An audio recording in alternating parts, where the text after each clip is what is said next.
चुनाव में हार पर आया मायावती का बयान। केंद्र व काफी राज्यों की भी सत्ता से बाहर होना पड़ा है। बहन जी ने किससे बताया हार का जिम्मेदार।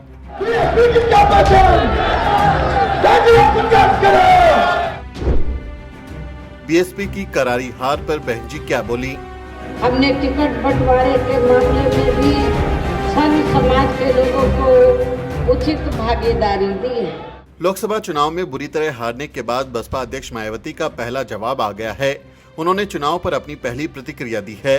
बीएसपी को इस चुनाव में एक भी सीट नहीं मिली और हार की वजहों पर बहन जी ने एक प्रेस रिलीज जारी कर जवाब दिया है।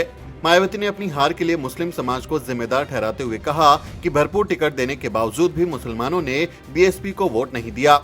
मायावती ने कहा, बहुजन समाज पार्टी का खास अंग मुस्लिम समाज जो पिछले कई चुनावों में और इस बार भी लोकसभा आम चुनावों में उचित प्रतिनिधित्व देने के बावजूद भी बीएसपी को ठीक से नहीं समझ पा रहा है, तो अब ऐसी स्थिति में आगे इनको काफी सोच समझ के ही चुनाव में पार्टी द्वारा मौका दिया जाएगा, ताकि आगे पार्टी को भविष्य में इस बार की तरह भयंकर नुकसान न हो।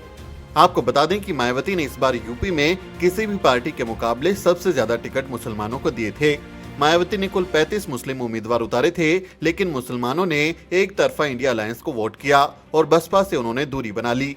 यही कारण है कि बसपा अध्यक्ष ने बागेत से मुसलमानों को सोच समझकर टिकट देने का ऐलान कर दिया। दूसरी वजह के तौर पर बहन जी ने ईवीएम में गड़बड़ी की बात भी दोहराई। उन्होंने कहा, चुनाव के दौरान देश भर में लगभग पूरे समय महंगाई, गरीबी और बेरोजगारी आदि से त्रस्त लोगों में ये आम चर्चा रही कि यदि चुनाव फ्री एंड फेयर हुआ और ईवीएम में कोई गड़बड़ी नहीं हुई तो फिर चुनाव परिणाम निश्चय ही खासकर रूलिंग पार्टी के नेताओं के दावों के अनुसार नहीं होकर चौंकाने वाला जरूर होगा। बहन जी ने कहा कि बीएसपी के प्रदर्शन पर गहराई से चिंतन किया जाएगा। उन्होंने कहा कि हमारी पार्टी चुनाव परिणाम को गंभीरता से लेकर इसका हर स्तर पर गहराई से सही विश्लेषण करेगी और पार्टी व मूवमेंट के हित में जो भी जरूरी होगा उसको लेकर ठोस कदम भी उठाएगी, क्योंकि बीएसपी एक राजनीतिक पार्टी के साथ साथ लोगों के आत्मसम्मान व स्वाभिमान का एक मूवमेंट भी है। इसलिए हमारी प्रतिक्रिया भी शुद्ध रूप से देश के लोकतंत्र और डॉक्टर अंबेडकर के संविधान की पवित्रता व मजबूती को समर्पित होगी, ताकि देश के करोड़ों गरीबों, शोषितों, दलितों, आदिवासियों, पिछड़ों एवं मुस्लिम व अन्य धार्मिक अल्पसंख्यकों के हित व कल्याण तथा उनकी सुरक्षा एवं सम्मान आदि पर मंडराता खतरा दूर हो। इसका सबसे मूल व प्रभावी रास्ता स्वयं बाबा साहिब ने बताया कि सत्ता की मास्टर चाबी प्राप्त करके ही तरक्की के तमाम बंद दरवाजे खोले जा सकते हैं, जिसके प्रति अपने संघर्ष, त्याग व बलिदान का खुद आकलन करते रहना बहुत जरूरी है, तभी भविष्य संवरेगा व सुधरेगा। साथ ही बहन जी ने कई चरण में चुनाव कराने को लेकर नाराजगी जाहिर की। बहन जी ने लिखा, हमारी पार्टी चुनाव आयोग से शुरू से ही ये मांग करती रही कि चुनाव बहुत लंबा नहीं खींचना चाहिए, बल्कि आम लोगों के हितों के साथ साथ चुनाव ड्यूटी में लगने वाले लाखों सरकारी कर्मचारियों और सुरक्षा कर्मियों के व्यापक हित और सुरक्षा को ध्यान में रखते हुए ये चुनाव ज्यादा से ज्यादा 3 या 4 चरण में ही कराया जाना चाहिए था। लेकिन ऐसा न होने के कारण चुनाव पूरे समय, खासकर जोरदार गर्मी की तपिश से जनजीवन के अस्त व्यस्त होने के कारण काफी ज्यादा प्रभावित रहा। खासकर गरीब तबकों और अन्य मेहनतकश लोगों के चुनावी उत्साह में भी काफी कुछ फर्क पड़ने के कारण उम्मीद के विपरीत वोट प्रतिशत भी काफी प्रभावित हुआ, जो चिंता का प्रमुख कारण बना रहा और ये लगातार मीडिया की सुर्खियों में भी रहा। ऐसे में उम्मीद की जाती है कि लोकतंत्र व आवाम के व्यापक हित के मद्देनजर आगे चुनाव कराते समय चुनाव आयोग द्वारा लोगों की इन खास परेशानियों को जरूर ध्यान में रखा जाएगा। बहन जी ने अपने बयान में ये भी कहा कि देश हित को बढ़ावा देने का मिशनरी काम बिना थके, रुके व हारे हर हाल में पूरी तत्परता के साथ लगातार जारी रखना है, तब फिर बेहतर जीवन का रास्ता जरूर निकलेगा।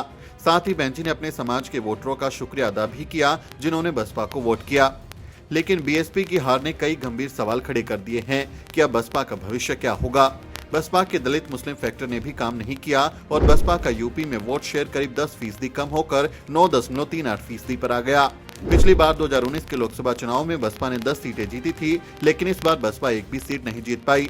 लगातार हो रही हार के बाद बसपा की लीडरशिप को कुछ सख्त कदम उठाने ही होंगे।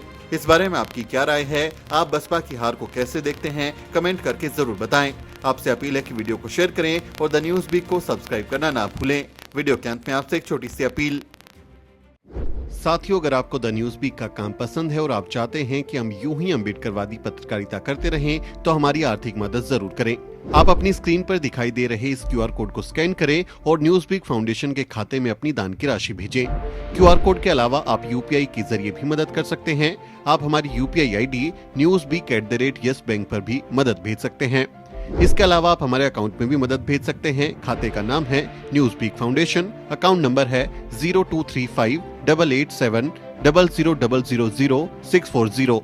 IFSC कोड है YESB000235। बैंक का नाम यस बैंक है और ब्रांच है नेहरू पैलेस, दिल्ली। आप डोनेशन के एवज में इनकम टैक्स में भी छूट पा सकते हैं। डोनेशन की रसीद पाने के लिए ट्रांजैक्शन का स्क्रीनशॉट हमें भेजें। टाइप करें डोनेशन स्पेस आपका नाम और हमें 8595794224 पर व्हाट्सएप करें।